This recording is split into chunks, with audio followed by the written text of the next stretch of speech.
Deixa eu pôr aqui, cadê? Já está gravando. Bem, é isso aí, galera. Paz e graça, boa noite. Mais uma vez estamos aqui na nossa 15ª aula da Jornada da Liderança, nosso curso onde estamos falando sobre Jesus e o que ele fez e qual foi a linguagem que ele usou e qual foi o método que ele usou durante todo esse processo para ensinar os discípulos e para revelar a sua vontade e chegar até o momento onde nós estamos hoje. Hoje a iluminação não está tão perfeita como sempre, tem uma sombrinha aqui no meio, mas é porque a gente está no estúdio remodelado aqui, não estamos no estúdio, levamos muita coisa lá para a igreja, mas acho que está legal, está dando para você ver bem a gente aí, a qualidade da imagem está boa, e o modelo é simplesmente excepcional. Um homem lindo, cheio do Espírito Santo e preparado. Isso é maravilhoso, né?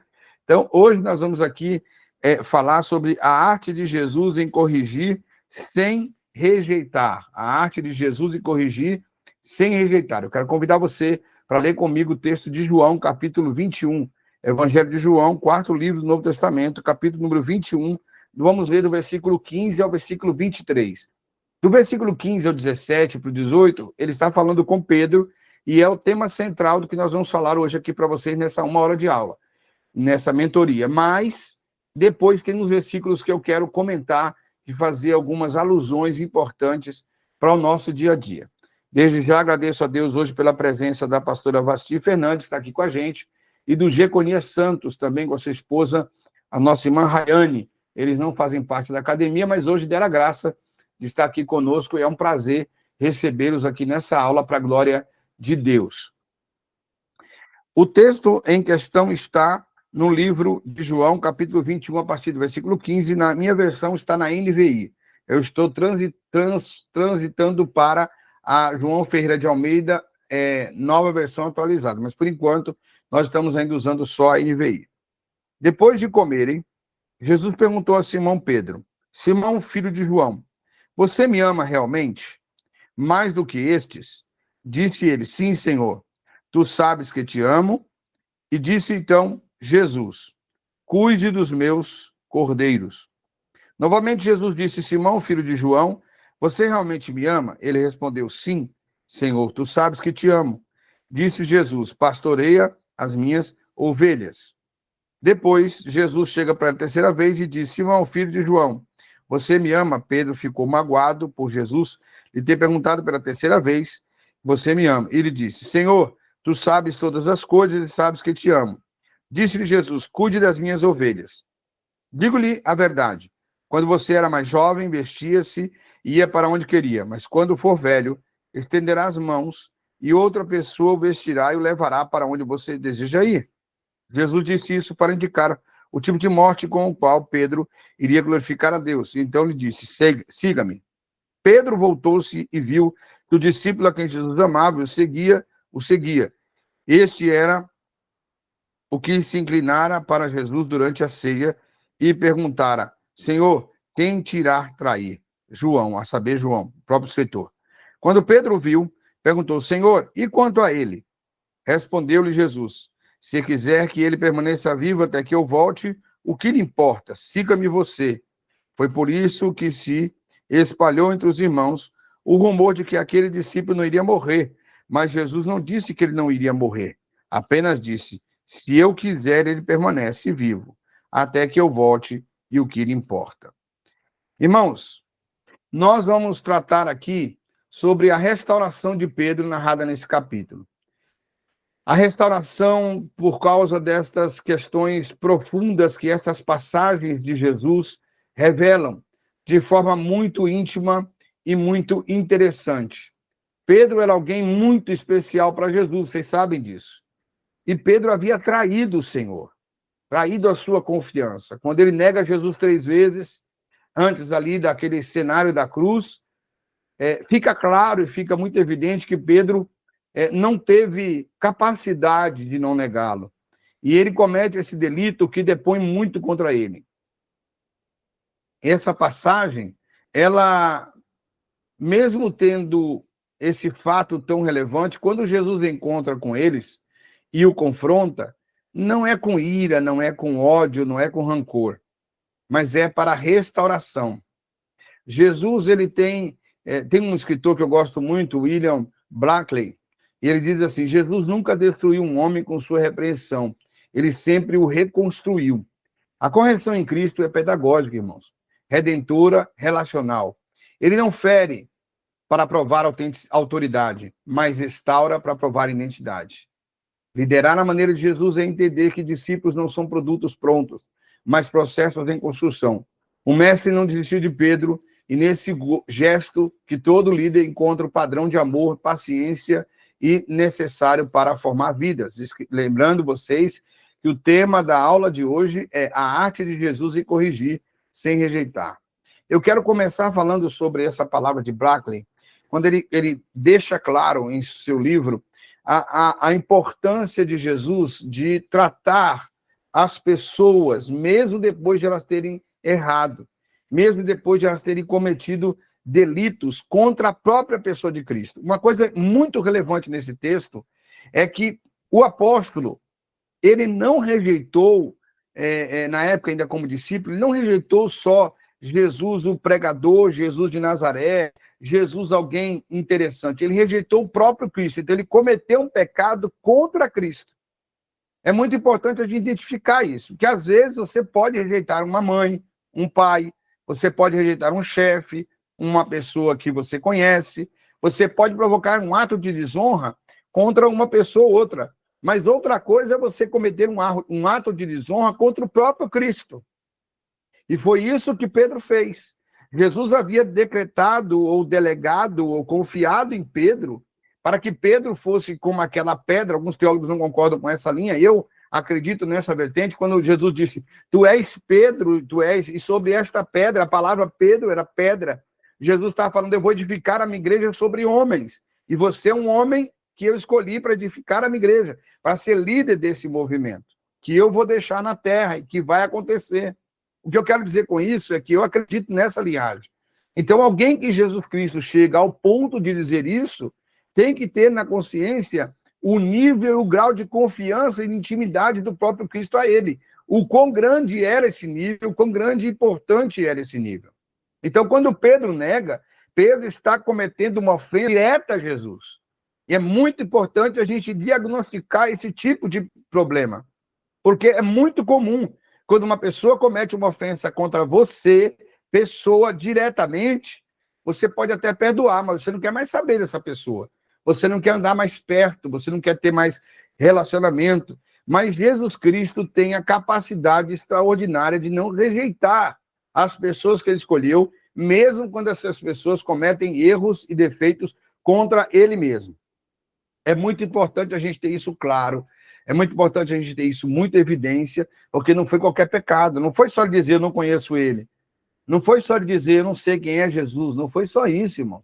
Ele estava negando aquele que havia o elegido, aquele que o havia escolhido. É a mesma coisa de você ajudar um amigo, escolher ele como seu amigo, dar a chave da sua casa, confiar a ele para carregar coisas importantes, talvez o cofre, a senha do seu cofre. Jesus entregou a Pedro a senha para instituir a igreja. E uma igreja tão poderosa que as portas do inferno não vão prevalecer contra ela. E Pedro agora não entende esse processo, ou entende, mas no momento do medo, do pavor, comete um dos piores pecados, que é ofender o crédito que Cristo deu a ele. É muito importante esse ponto. Eu quero, nessa introdução, deixar isso muito claro.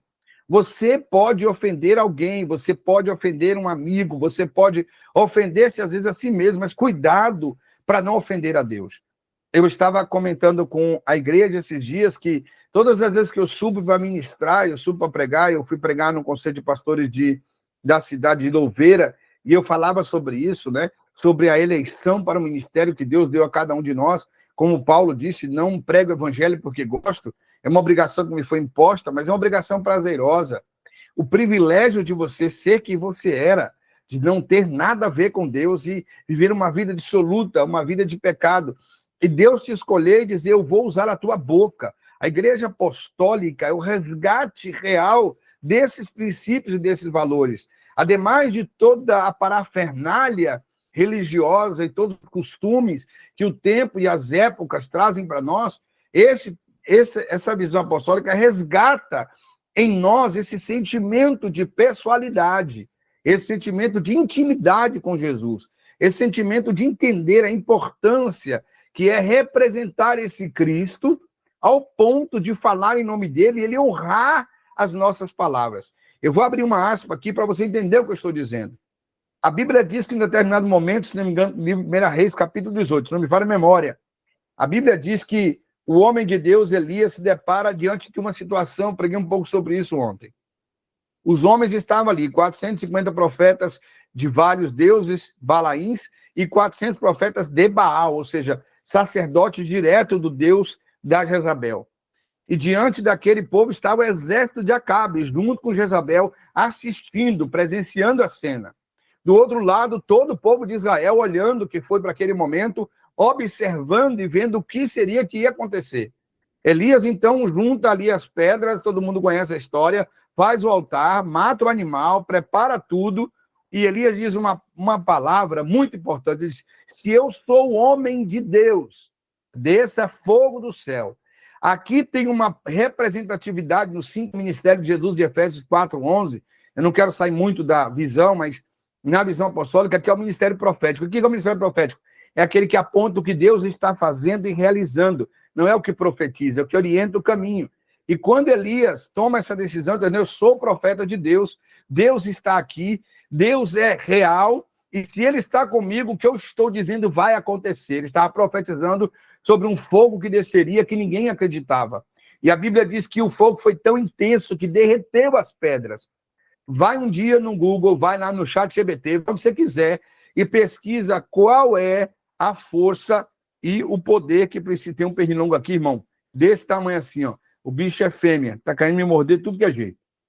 Você vai lá e vai dar uma olhada e vai analisar para você ver o quão é extraordinário um poder de fogo tão alto que não derreteu, acabou com as pedras, pulverizou. Irmãos, é algo muito forte isso. Então, assim, o que Deus estava dizendo para Pedro é: você é aquele cara que eu escolhi para ser uma rocha que vai edificar um prédio sobre você tão grande que nada vai destruir esse prédio. Esse prédio é a igreja do Senhor Jesus Cristo. Não é à toa que a Igreja Católica escolheu o Papa como Pedro, o primeiro Papa da história. Tem um fundamento teológico muito importante. Mas eu quero voltar aqui à realidade do texto e da lição de hoje, que é esse tema tão precioso, a arte de Jesus em corrigir sem rejeitar. Quando Jesus corrige a Pedro, ele corrige Pedro agora diferente do que aconteceu na negação. Na negação, Pedro estava sozinho. Na correção, Pedro estava vivendo no relacionamento. Diz a Bíblia, e eles estavam comendo. Ao terminar de comer, o que aconteceu? Jesus, então, foi falar com Pedro. Aqui a gente aprende já um segredo muito interessante. Existe um método que Jesus usa para repreender uma pessoa que necessita de correção. E, nesse caso, aquele que havia ofendido a ele mesmo, agora almoça com ele. Ceia com todos, sem diferença. E estava próximo, porque Jesus diz a Pedro, eu vou falar contigo agora. E aí Jesus vem e começa a conversar. Jesus volta a conversar com quem o negou, e o relacionamento é restaurado antes da missão. A fogueira no Mar da Galileia lembra a fogueira do pátio da negação. A fogueira onde estava a comida, onde foi feito ali, em João 18:18, diz que o lugar onde ele negou Jesus era uma fogueira também. E ele não pergunta por que me negastes, mas ele pergunta se tu me amas. Aqui é o primeiro tópico dessa aula de hoje. Jesus Cristo nunca vai te confrontar apontando o seu pecado. Ele vai te confrontar apontando o seu... Não dá, amor, senão eu não consigo falar. Apontando o seu futuro. Porque o processo de restauração de Deus não é rejeitar, é reconectar. Diga para você agora, em voz alta, para você só ouvir. Todas as vezes que eu penso que Deus vai me rejeitar, ele vai me reconectar. Abra sua boca e diga isso. Todas as vezes que eu penso que Deus vai me rejeitar, ele virá para me reconectar. É muito importante você entender esse propósito. É muito importante você entender esse propósito. Deus não rejeita. Todas as vezes que Deus encontra um homem que ele tem um propósito, Deus fala com esse homem sobre o que aconteceu, apontando para o que ele vai fazer amanhã. Então, Pedro, depois de ter ali aquela comidinha gostosa, de almoçar com Jesus, a fogueira acesa, relembrando até a fogueira que ele pecou, Jesus não joga na cara dele. Tem um escritor que eu gosto muito dele, e ele fala uma coisa muito interessante. Ele comenta que Pedro, ao ouvir o estalar das madeiras queimando, idêntico ao que ouviu no dia da traição, também ouvia agora a voz de quem não ouviu, que era a voz de Jesus. É muito importante a gente entender essa correlação. Às vezes, o mesmo cenário que você errou é o cenário onde Deus vai te conduzir para te produzir vida. Por isso que a igreja é uma casa de restauração e uma casa de poder, porque a igreja tem essa qualidade. Ontem, por exemplo, nós tivemos um culto, quem esteve da nossa igreja aqui sabe, tivemos 2 pregações ontem. A apóstola foi da abertura, pregou 30 minutos, depois nós tivemos a parte administrativa e depois nós pregamos. E no final da pregação ontem, como muitas vezes já aconteceu, Deus nos tomou em revelação, nos tomou em profecia, em unção, e foi um mover poderoso na igreja ontem. E muitas das pessoas que vocês viram que foram lá na frente, quem lembra disso? Deixa eu colocar esse trem aqui, para dar um ventinho aqui. Tá calor aqui, viu? Tá calor aí, não? Tá calor onde vocês estão? Aqui, comecei a suar, começa a falar, começa a suar. Então, a Baixista não tá calor, não. Deve estar no ar-condicionado, né? Rico é fogo, rico é um problema sério. Mas vamos lá. Então, irmãos, o que acontece? A gente viu ontem na igreja, quem está aqui da igreja ontem, e eu estava, muitas pessoas que foram para frente, que já foram outras vezes, não já? Pessoas que já foram lá, talvez pediram perdão pela mesma coisa, e foram restauradas aonde? No mesmo altar, de onde ele recebeu a palavra, que ele não devia fazer aquilo que ele fez. Significa isso, que Jesus usa, às vezes, o mesmo ambiente, o mesmo som, a mesma família, para restaurar nossas vidas. Jesus, de maneira nenhuma, irmão, vai precisar levar você lá para o outro lado do mundo para fazer aquilo que precisa ser feito onde você está. O mesmo ruído da fogueira. Só que na fogueira ele estava só. Ninguém estava com ele. Nessa outra fogueira ele estava sentado com seus amigos, os discípulos. E Jesus estava pregando. E Jesus sempre traz coisas importantes. Olha o que Pedro diz em 1 Pedro 4,8. Eu fiz alguns versículos paralelos ao que eu ia dizer. Ele diz assim: acima de tudo, amem-se sinceramente uns aos outros, porque o amor perdoa muitíssimos pecados. Será que Pedro sabia o que era isso? Será que Pedro entendia realmente o que esse amor que perdoa muitíssimos pecados estava se manifestando? Vocês conseguem entender o que eu estou falando? É esse amor de Deus incondicional que se manifesta nesse momento, nesse lugar onde foi a dor, também um lugar de cura. Eu tenho aqui, todos aqui quase são obreiros. Quantas vezes a gente sobe no altar, triste, chateado, amargurado, com tanto problema, e a última coisa que a gente tem para dizer é alguma coisa para o outro, e Deus arranca da gente uma palavra que serve para a gente mesmo e nos cura de forma tão poderosa que cura a igreja inteira. Quantas vezes já aconteceu isso com você? Tanto na palavra, quanto numa oração, quanto cuidando das crianças. Quantas vezes a Paty chegou lá para cuidar das crianças e disse: nunca mais eu quero, estou de cabeça cheia, essas crianças falam demais, e de repente termina uma aulinha com uma criança foi lá e disse uma frasezinha bonitinha, a Paty sai de lá toda feliz, diz: é isso que eu estou fazendo, esse é meu fruto. É uma forma de Deus perdoar-nos e mostrar que nos ama, nos usando e nos fazendo referência para aquilo que ele vai realizar. Outra coisa importante que acontece aqui, quando Jesus chama Pedro e pergunta se ele ama, é que Jesus corrige sempre com clareza. Jesus nunca corrige ninguém com ambiguidade. Jesus não fica corrigindo. Será que porque você... Não, Jesus é claro, mesmo não falando a mesma coisa que você disse. Esse texto diz assim, ó, ele repete 3 vezes a pergunta, espelhando as 3 negações. Clareza na restauração. Eu não vou falar aqui sobre as perguntas, sobre cordeiro, ovelha, cordeirinhos, não vou, já falei sobre isso. Eu quero fazer um paralelo entre o erro, o que dava direito a Jesus de rejeitá-lo, e agora a possibilidade que Deus teve de restaurá-lo. E exatamente isso que aconteceu. Primeiro, o erro aconteceu quantas vezes? 3 vezes. E Jesus o pergunta quantas vezes? 3 vezes. E sendo um pouquinho mais numerólogo, 3 são a representatividade dos 3 estágios e níveis de manifestação de Deus. Deus Pai, Deus Filho e o último que é o Espírito Santo da graça. E por aí vai uma série de números 3. Por que eu estou dizendo isso? Porque Jesus tinha que trazer à memória de Pedro o que ele estava falando de fato. Às vezes, uma pregação que não faz sentido, não tem pé na cabeça, mas com você falou, com você tocou, porque Deus tem que trazer ao seu coração e à sua memória aquilo que de fato é relevante. E às vezes aquilo que ele vai falar não tem conexão com ninguém nem com o texto.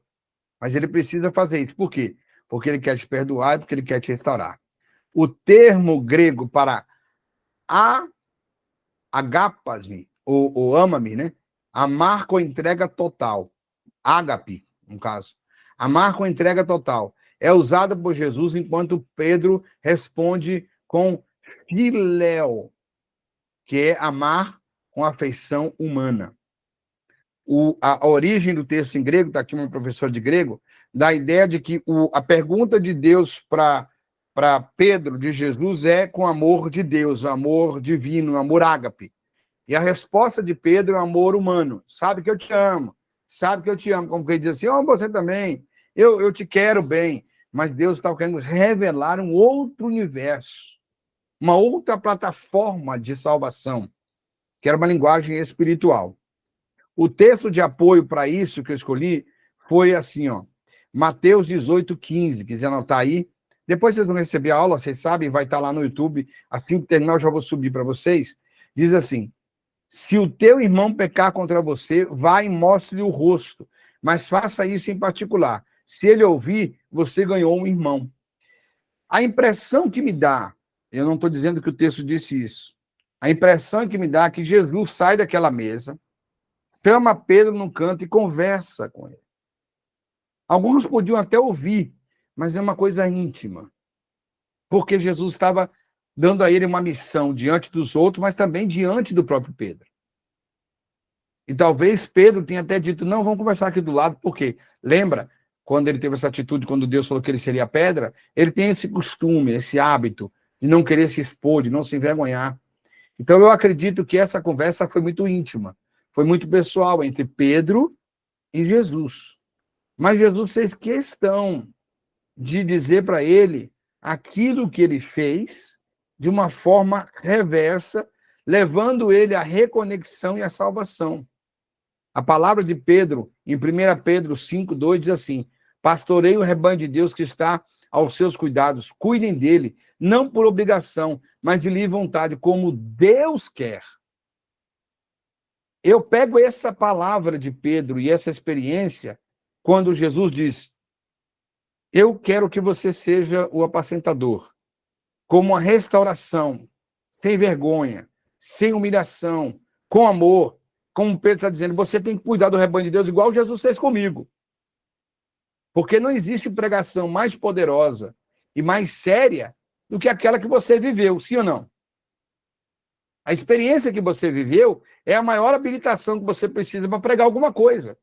Então, Jesus toma uma atitude como ele pregou em Mateus 18, e agora Pedro, escrevendo a carta, já no finalzinho, no capítulo 5, já para o final da primeira carta, ele diz, vocês têm que pastorear o rebanho de Deus do mesmo jeito que Jesus pastoreou. Olha o que Pedro diz, vou ler de novo.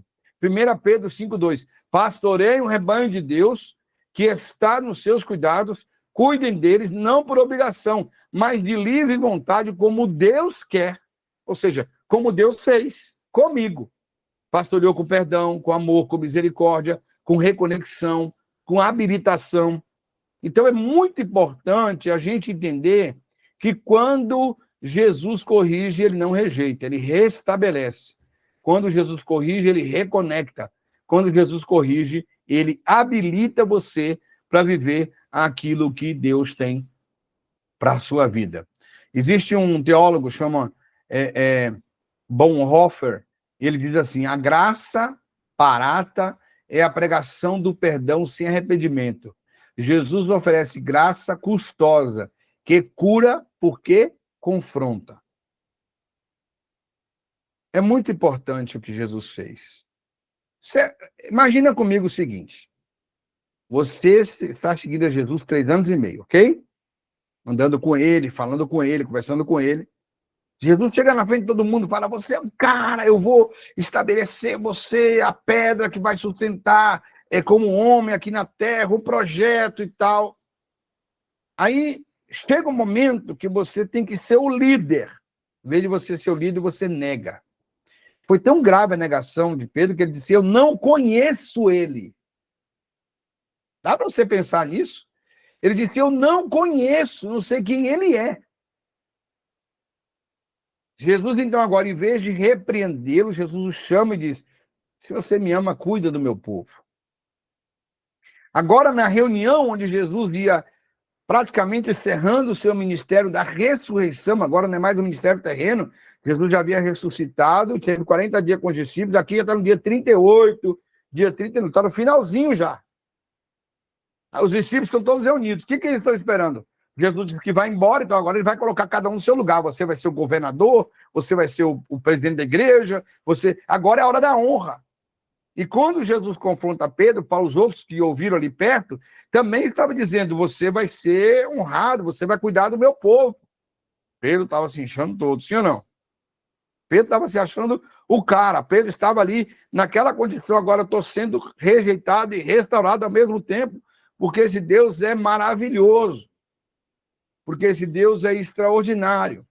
Então, dentro desse meu raciocínio, muitos podem achar que na primeira fala já era um motivo para Pedro, porque olha o que Jesus disse: tu me ama, Pedro? Amo. Imagina você nessa reunião da sua igreja, todo mundo sentado, o apóstolo vai embora, ele chega para você e fala: ô Alice, você me ama? Amo sim, apóstolo. Então cuida dos meus ovelhinhas. Eu estou colocando a Alice como quem? Como o primeiro, sim ou não? Como a autoridade maior. Mas Jesus conhecia o coração de Pedro. E a graça de Jesus confronta o coração, não confronta a aparência. Jesus vira e diz: mas tu me ama mesmo, Pedro? Tem certeza? Claro, Senhor, que eu te amo. Então, agora tu apacenta os meus cordeiros.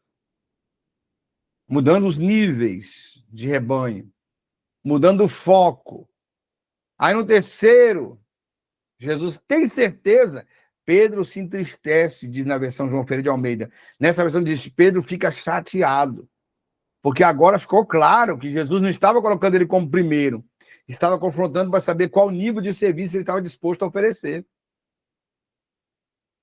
Para entender se ele estava disposto a servir. Irmão, Jesus pode não te envergonhar, mas nunca vai deixar o seu pecado ser confronto. Nunca. Seja você apóstolo, querubim, serafim, vice-deus, famoso, não famoso, ele sempre vai confrontar claramente a sua situação. Você entende isso? Mesmo reconectando você. E como ele faz isso? Jesus corrige, tópico 3, com uma missão, não com uma punição pelo passado. Apacenta minhas ovelhas, apacenta os meus cordeiros, apacenta de novo os meus cordeirinhos, porque eu não estou preocupado com o que você fez, estou preocupado com o que você vai fazer. Porque o passado já está habilitado ao perdão, mas o futuro depende da sua decisão. Às vezes, quando você confronta alguém, quando você humilha alguém, quando você distrata alguém, porque você quer corrigir, o que acontece com essa pessoa? Ela vai embora. Eu, por exemplo, tenho temperamento sanguíneo. Eu já perdi pessoas na igreja porque eu fui muito agressivo, porque eu fui muito explosivo. Eu sei disso. E ao tempo, estou tentando cada vez mais me policiar, melhorar, me comportar de uma forma mais doce, mais conscienciosa, mais amorosa. Mas é difícil, sim ou não? É difícil. Mas Jesus conseguia fazer isso. Quando a gente fica chateado com alguém, a gente não consegue nem sentar com a pessoa na igreja, quanto mais almoçar com ela, sim ou não? Jesus sentou com ele e comeu como se nada tivesse acontecendo, irmão. Aqui tem uma lição que vai além do que Jesus disse a Pedro. É uma lição dizendo que um líder tem que ter autocontrole. E não pode julgar as pessoas pelo que está acontecendo agora. Tem que julgar as pessoas pela missão que elas vão ter. Eu tenho uma coisa comigo, isso é uma coisa minha pessoal. Desde que eu aceitei Jesus, que eu prego, Deus sempre me mostra as pessoas, quando eu vou orar por elas, uma pessoa que eu acabei de conhecer, por exemplo, conheci agora a Joaquina, e vou orar por ela, Deus me mostra o futuro dela. Aí Deus me mostra ela pregando, ou cantando, ou orando, ou casando, ou tendo filhos, ou formando. E aí, irmãos, não importa o que aconteça, onde eu encontre a Joaquina, a situação que ela esteja, eu sempre olho para ela com aquilo que Deus mostrou que vai fazer. Consegue entender? Por quê? Porque é minha obrigação tentar fazer com que se cumpra na vida dela, como homem de Deus, aquilo que Deus mostrou. Não aquilo que aquela pessoa está vendo naquele momento. A única exceção que eu tenho com relação a isso, quando eu percebo que a pessoa não é ensinável. Aí eu não posso pôr a mão. Por quê? Porque se a pessoa não é ensinável, se você põe a mão, você compra a luta dela. Mas se a pessoa é ensinável, ela pode. Eu me lembro um testemunho, lembrei do testemunho agora de uma moça, que Deus me usou para falar com ela e tal, que ela seria uma grande mulher de Deus e tudo. Eu um dia encontrei com ela num local, num evento, e ela estava vestida assim, muito impropriamente para uma cristã. E ela me cumprimentou, não me deu a paz, não me deu um beijo, ai, tudo bem, Mário Alberto e tal, tudo bem, pastor. Aí eu percebi que tinha mudado o tom. E aí, sem ter revelação, já vi que ela estava desviada. Aí passou a bandeja, eu não sei que tem crente que gosta em festa de tomar champanhe, né? Passou a bandeja, já pegou uma bebida forte que tinha ali, um copo e tal. Eu fiquei olhando, olhando, e eu lembrando que Deus tinha mostrado sobre ela. Chegando até no momento daquele evento, já para a hora alta, né? Eu ia embora, eu detesto festa, vocês sabem disso. Ela chegou para mim no canto e falei, aí, tudo bem, pastor? Já estava falando embolado. Eu disse, eu estou muito bem. Mas e a mulher de Deus, fulana, como está? Ela olhou para mim e tomou um choque, porque ela nunca imaginou que eu ia olhar para ela como isso. E aí eu disse para ela, não se esqueça, você vai ser uma mulher de Deus assim, assim, assim, assim. E eu comecei a dizer para ela tudo que eu disse a primeira vez que eu entreguei para você para ela. E ela baixou a cabeça e chorou no meio da festa, saiu assim de canto, eu saí com ela, e ela começou a chorar, ela disse, eu não tenho força para voltar. Eu falei, não estou aqui para te julgar, não estou aqui para te condenar.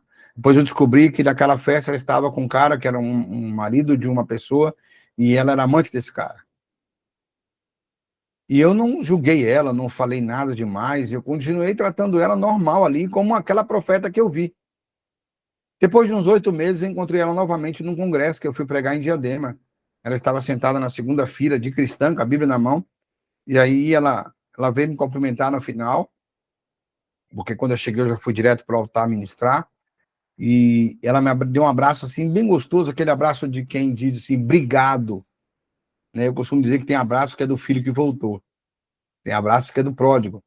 Eu disse, está tudo bem com você? Ela disse assim, eu voltei por causa daquele dia.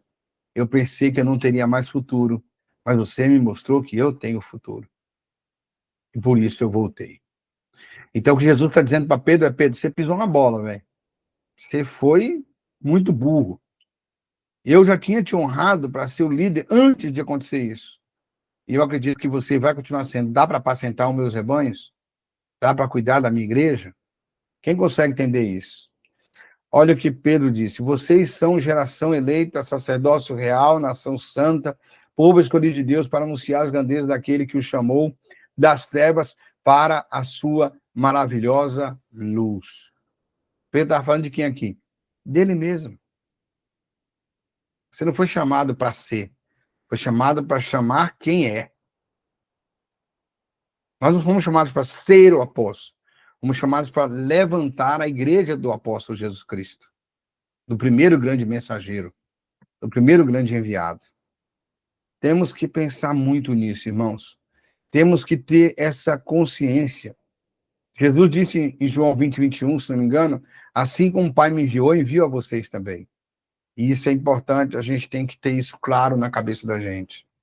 Quarto ponto, Jesus corrige com esperança, não com descrença. Vamos ser sinceros, vamos ser honestos.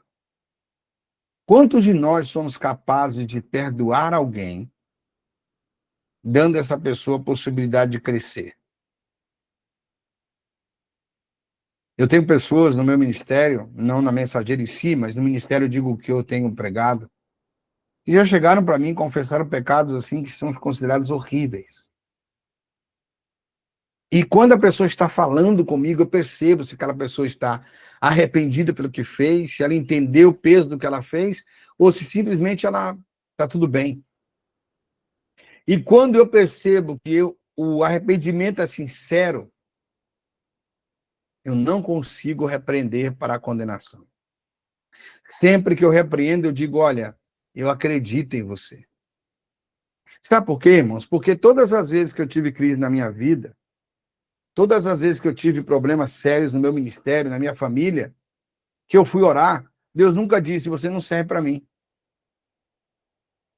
Ele sempre me disse, eu acredito em você. Eu continuo acreditando em você. Eu continuo acreditando naquilo que eu disse que você seria e naquilo que eu ia fazer na sua vida. Eu continuo acreditando em você. Então eu não posso, de forma nenhuma, agir diferente desse Deus. Por isso que eu pergunto para você, você tem se comportado e tem acreditado nas pessoas como Jesus faz? Você tem tido a capacidade de fazer o que Jesus fez? Corrigir aquele que está ao seu lado sem rejeitar? Existem pessoas que não são ensináveis. E se acham melhor, se acham mais sábios, se acham mais inteligentes que todos. Então, essa pessoa é difícil você corrigir. A melhor correção para essa pessoa é a companhia com silêncio. Mas a grande maioria, quando reconhece que pecou, se arrepende. Quer o perdão, quer a graça, quer a virtude, quer a misericórdia. É isso que Pedro está dizendo. É isso que Pedro está falando. Bendito seja o Deus de Pai de nosso Senhor Jesus Cristo, conforme a sua grande misericórdia, ele nos regenerou para uma esperança viva, por meio da ressurreição de Jesus Cristo dentre os mortos. Ele disse em 1 Pedro 1,3, bendito seja o Deus de Pai por sua misericórdia, que permitiu que Jesus ressuscitasse e fosse almoçar comigo aquele dia e me desse uma chance.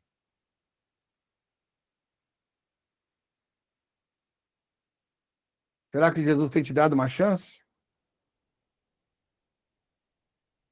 Será que Jesus tem te dado uma chance? Será que você tem vivido essa chance de Deus na sua vida? Será que você tem experimentado essa chance? Ou você é muito autossuficiente, você nunca precisou dela?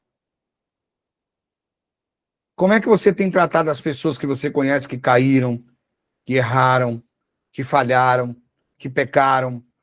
Como é que você tem tratado isso? Como é que você tem conduzido essa situação? Como você tem conduzido isso? Porque nós somos muito rápidos em apontar, mas muito tardios em perdoar. E um dos grandes problemas da igreja, inclusive de muitos ministérios que nascem de uma hora para outra, é porque as pessoas não conseguem perdoar nem os erros dos seus líderes, que eles chamam... Eu estava ouvindo uma frase hoje que eu achei interessante. A pessoa na igreja procura o pastor para aconselhar sobre casamento, sobre noivado, sobre finanças, sobre família, sobre negócios, sobre política. Ele acha que não precisa do pastor para aconselhar. Eu decido, é meu futuro. Não, meu filho, você tem que ser pastor do mesmo jeito. Deus escolheu uma pessoa para te orientar, louve a Deus por isso, você precisa ser orientado em toda circunstância. Olha só o que diz aqui Spurgeon. Deus não nos escolhe porque somos aptos, ele nos torna aptos porque nos escolheu. Pedro não estava pronto. Pedro estava pronto, irmão? Não estava pronto. Mas quando precisou de um pregador, de alguém cheio de peito para ir lá e falar, quem foi? Pedro. e com muita coragem, com muita ousadia, pregou uma mensagem extraordinária. Será que você consegue entender o que eu estou falando? Você consegue dimensionar essa cobertura, essa sombra de Deus, aplanando o seu caminho à frente e atrás e do lado? Aquele que acampa-se ao nosso redor e nos livra do mal? Será que você consegue entender esse amor de Deus e ser assim com os outros? Porque o tema da jornada de liderança não é a gente aplicar só essa palavra para você, como eu estivesse te ensinando ou mentoreando para a sua própria vida, mas é você aprender para fazer com outros, para você frutificar, para você ser um exemplo, para você ser uma referência. E é exatamente isso que eu estou te perguntando. Você está ouvindo o que Jesus fez? Jesus sentou na mesa com ele. Jesus comeu com ele, com os discípulos, sem diferença. Jesus permite que ele o chame, e o chama também. E tem uma conversa com ele e pergunta: você pode apacentar minhas ovelhas? Porque eu te amo como Deus ama. E ele dizendo: não, eu te amo como o homem ama. E Jesus diz: tem certeza que tu me amas? E ele dizia: eu te amo como o homem ama. Ele disse: não, eu te amo como Deus ama. Com misericórdia, com habilitação, com reconexão, com perdão. Você me ofendeu 3 vezes, você me rejeitou, você disse que não me conhecia, mas eu te conheço. Quantas pessoas na Mensageiros passaram por lá e me decepcionaram, me traíram, aprontaram, foram embora, tiraram os benefícios daquilo que tinham comigo, levaram soluções que precisavam, e hoje nem lembra que a gente existe, se brincar da fala mal da gente. E aí essa pessoa volta, o pessoal da igreja fala: o senhor é trouxa, o senhor recebe, o senhor trata... Mas o que Jesus fez? O que Jesus fez não é sobre mim, é sobre o que ele fez. É um modelo de liderança dele. É claro que tem um limite, é claro que quando há um pecado de escrutínio, de vergonha, um pecado que ofende a noiva, ele diz: olha, lança a carne para o diabo, quem sabe Deus salva a alma. Mas é um caso, 2 na Bíblia, no Novo Testamento, comparado a 4, 5 casos, quando, se não me engano, foi Tito que fala que tem que calar a boca dos bárbaros da igreja. São casos isolados, não é a regra é misericórdia. A regra é restauração, reabilitação. Eu amo Jesus, irmãos. Eu amo Jesus. Porque ele teve coragem de usar de uma linguagem de misericórdia, de uma linguagem de perdão, de uma linguagem de reconciliação, para reabilitar um cara que ninguém mais acreditava, fazer dele de novo o grande pregador que ele seria, o apacentador das ovelhas, e com esse amor constrangedor transformar a Pedro. Criar a mutação necessária que ele não tinha vivido até aquele dia. Sabe o que falta às vezes para a gente? Um encontro com Jesus. Um verdadeiro encontro com Jesus para mudar a nossa estrutura, para mudar a nossa concepção. E aqui eu aprendo uma outra lição que eu quero que você preste atenção. Não é o tempo de andar com Jesus que define que nível de intimidade, de confronto você vive. É o momento. Às vezes você está com Jesus 3 anos e... Irmão, a gente só prega Jesus porque a gente é um reflexo da glória de Deus. Mas imagina andar com ele. Eu queria tanto ter nascido naquela época e poder andar com ele, mas às vezes eu fico pensando: será que eu andaria ou criticaria? Será que eu ouviria? Será que se Jesus entrasse na minha igreja, que eu pastoreio hoje, eu receberia bem ou eu duvidaria das suas palavras? Será que Jesus sentasse hoje comigo para dar uma olhada no Instagram, no TikTok, nas redes sociais, no metrô, no ônibus, em casa? Será que ele assistiria comigo que eu estou assistindo ou ele diria para mim: você está perdendo muito tempo? Porque não devia ficar o tempo todo lendo a Bíblia também não, orando também não, ninguém é máquina. Isso é religião. Você pode jogar no seu celular de vez em quando, você pode passar um tempo no cinema, você pode assistir o TikTok, você pode ver outras coisas. Isso não tem problema. O problema é quando isso toma o tempo todo e você não faz mais nada. O problema é quando isso vira dopamina. Você começa a alimentar a sua alma disso e não tem entendimento que você tem que ter prazer e alegria em fazer aquilo que Deus quer que você faça. A restauração de Pedro é a prova viva de que a falha não é o fim da vocação, mas é o início da maturidade. Não foi eu que disse isso, foi o Craig Blomberg. Olha só o que ele diz: uma restauração de Pedro é a prova viva de que a falha não é o fim, mas o início da maturidade. Você só aprende que não pode pôr na tomada quando você põe. Você só aprende que não dá para ofender as pessoas do jeito que você pensa, porque você é o dono da razão, quando você ofende e fica sozinho. Você só aprende o preço da dor de negar Jesus com o seu pecado quando você o faz.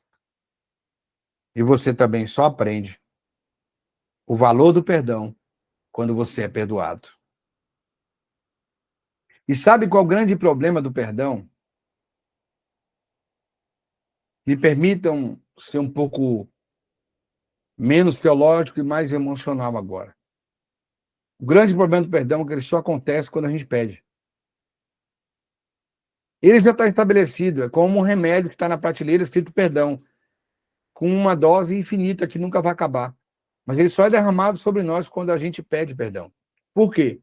Porque o fato de pedir nos leva a reconhecer que precisamos do perdão. Pedro teve um privilégio extraordinário, ele não pediu perdão. Não aparece em nenhum momento da Bíblia ele confessando o que ele fez. Talvez ele pensasse que Jesus nem sabia o que aconteceu, apesar de Jesus ter profetizado. Mas quando Jesus o confronta na frente de todos, sem humilhá-lo, restaurando ele, ele reconhece que precisa de algo. Tanto o reconhece que ele pergunta: e João, que vai ser desse? Jesus disse: não é da sua conta. Cuida da sua vida. Cuida do seu ministério. Viva o seu perdão. Viva a sua porção de graça. Deixe a vida do outro que eu cuido. Você pode entender isso? O ministério é isso. Teve uma época que eu fui, como bom assembleano, aquele cara que queria repreender todo mundo, queria corrigir todo mundo, queria pôr linha dura em todo mundo. Mas houve uma época em que eu calei a cara no chão, em que eu descobri que eu era mais imperfeito do que todos eles juntos. Você consegue entender isso que eu estou falando? Você consegue compreender o que eu estou dizendo? Você consegue entender o quanto é importante e o quanto é relevante você compreender que é necessário se arrepender? Hoje, Jesus está aqui numa live, usando esse cabeça branca aqui, para orientar você e dizer: ei, o teu erro não acabou com o teu ministério, com o teu chamado. O teu erro te habilita. Eu me lembrei de uma história aqui de uma pessoa que cometeu uma falha. E essa falha se tornou uma falha pública. E todo medo dessa pessoa era falar comigo, porque ela achava que eu era um bravo, ia repreender, ia expor. E quando ela veio falar comigo, eu olhei para ela e disse: vamos te ajudar. Vai passar com a gente. Nós estamos juntos. Porque quem não está sujeito a errar? Mas o perdão é inerente a todo aquele que reconhece o erro, sim ou não? O problema do perdão é quando você não reconhece o erro, é quando você não está pronto para viver aquilo que ele mandou você viver, quando você foge da verdade de que você precisa ser restaurado, precisa ser reconectado, precisa ser liberto, você precisa disso. Ah, irmãos, eu realmente fico pensando numa aula como essa, numa mentoria como essa, como Jesus diria o que eu estou dizendo? Como Jesus se comportaria? Qual seria o posicionamento dele como Jesus faria hoje para transformar essa arte de nos corrigir sem rejeitar em um momento agora ideal para tocar na sua vida onde você está e te mostrar que ainda há um caminho muito longo pela frente. E que você começa a viver a promessa de Deus. Como? Eu não sei, irmãos. Já vamos para 1 hora de aula. 1 aula de mentoria. Para mim passou voando, não sei para você. Mas eu quero que você não se esqueça. A arte de Jesus de corrigir sem rejeitar é o fato de transformar um momento de dor, um momento que podia ser de vergonha, em uma proposta para cuidar das coisas de Deus. Irmão, qual de nós convida alguém para dirigir o carro depois de sofrer um acidente com aquela pessoa? A gente não quer nem entrar mais, sentar no banco passageiro, não é assim? É ou não é? A gente fica com medo, não fica?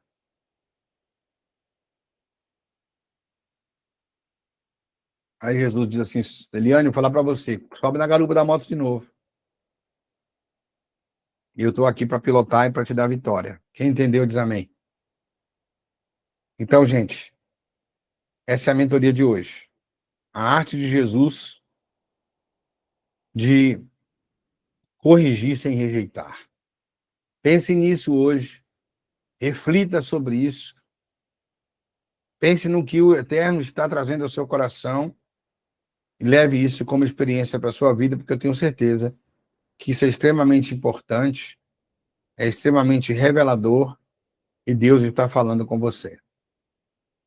Agora eu quero abrir os microfones para que você quiser fazer uma pergunta, quiser fazer uma colocação, fique à vontade, nós estamos aqui.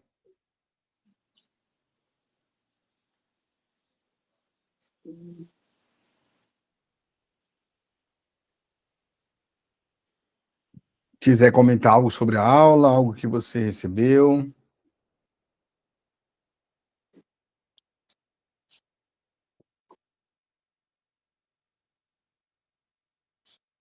A Bom, paz. pastor, Isso, fala aí. boa noite. Boa noite. Não é bem uma pergunta, é mais um relato, né? Como a gente vê que é interessante, né? Como o trabalho de Deus na nossa vida. E eu passei uma experiência há alguns meses atrás, uma abençoada da minha família, minha cunhada, que ela também é assim, muito cabeça dura, e diz que serve a Deus, mas pelas atitudes a gente vê que não, né? Mas a gente conversa sobre religião, mas ela é muito, vamos supor,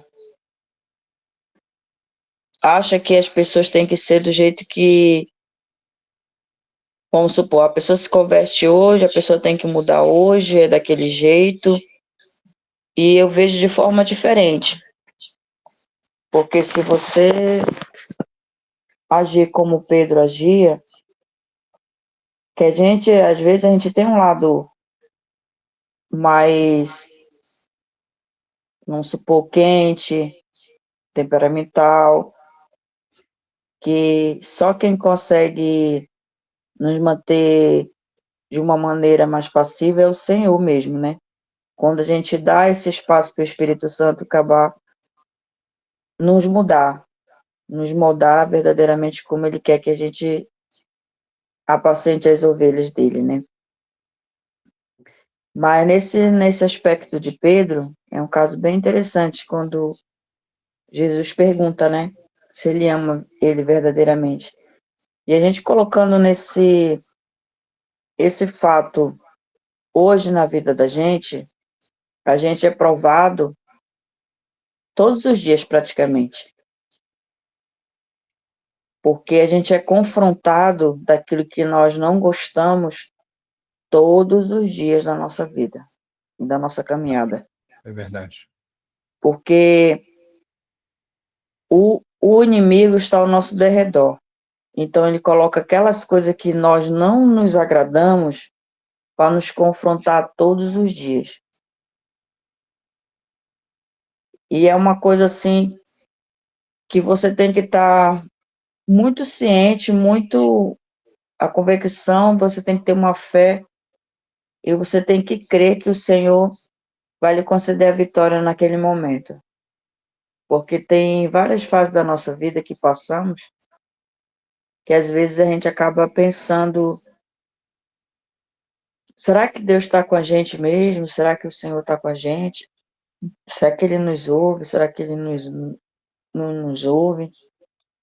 Mas para isso Deus deixou os profetas, né? Os apóstolos, as pessoas que Ele usa para falar com a gente, ou para passar alguma profecia, para passar alguma mensagem.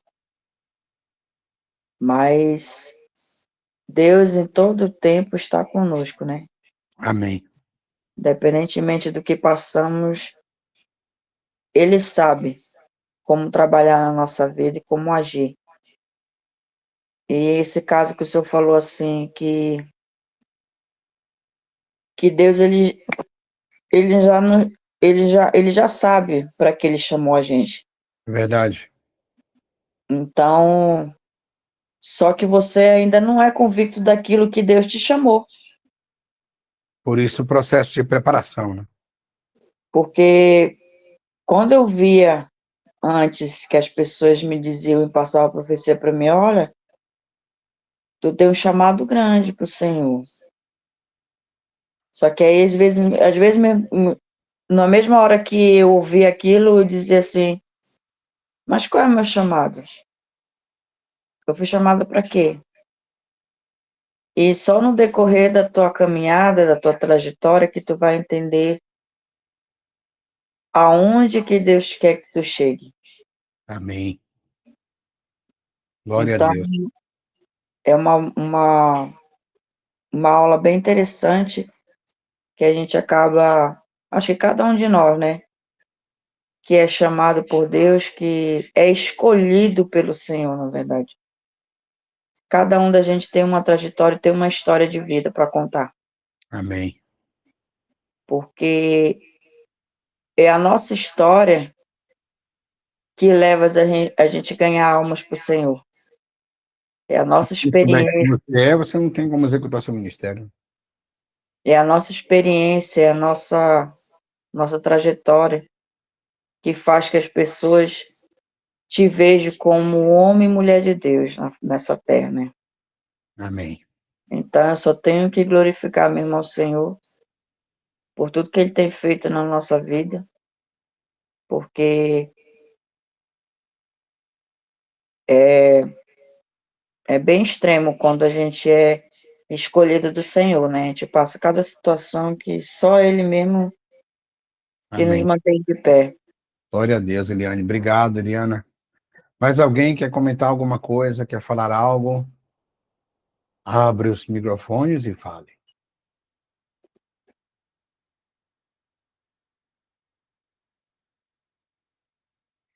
Bom, se não há, eu agradeço a todos que estiveram aqui conosco hoje nessa aula. Que o Senhor te oriente, que o Senhor te capacite, que o Senhor te instrua, que o Senhor te revele o seu propósito, revele o seu destino profético, que o Senhor te faça prosperar em todos os seus caminhos, mas nunca se esqueça, é a arte de Jesus de corrigir, a arte de Jesus de orientar, a arte de Jesus de ressignificar nossas vidas, a arte de Jesus de transformar uma correção sem rejeição que nos habilita ao futuro. Deus abençoe a todos. Obrigado do fundo do coração por estar nessa aula